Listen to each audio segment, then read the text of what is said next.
আর কোশ না রাইতে আইয়া আমারে বাইন দে আমার ঘরের সবকিছু লই গেছে। अच्छा সারা কত বড় খারাপ আমি ধরতে পারি না বেটা, ধরতে পারলে তখন কারির সালামি গুলি দিতাম। ठीक है তাইলে কেমনে কি করবেন? তুই কও কি আর মূল্যবান জিনিস আমার ঘরে থুই গেছে না, ওই একজোড়া জোতা ঘরে হালাই থুই গেছে, ওই নিতে হইলে ওরা একদিনের দিন আওয়া লাগবেই ভাই, কি আর খপ করে ধরবো। ठीक है समझ गया তাইলে দেখেন এ জন্মে যায়নি।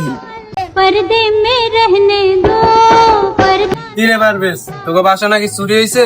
আর বেটা কোশ রে, এই ঝামেলাই আছি। এই আর তোর কি খবর? কাল বলে তুই নতুন একজোড়া জুতা কিনে কমে বলে হালাই ফিরিস? কি এমে এ কি জুতা মুদ্রার কি টাহা আছে? এমে এ আমি কি কারবা জান নাকি? এবার এ তোর থাপড়ে বেদিক বানাই এলাম, তুই কালকে সুবিধ খেলছে এই জুতা কেন নাই? এই বেশ ফজরে কালে দেখলাম তুই দৌড়াও, তোর পায়ে এক জুতা আর একটা নাই। কইলাম যাও কে তুই কোন নামাজ দে নামাজে পর তুই নামাজে যাই, কি পাইছিস তুই বেদি? এমে এ ফাউকা তো ঘন্টা আরে শালা গোশালা ভাও পায় ও শালা শালা তোরে শালা কোশা ভাও পায় আমার ধন কালো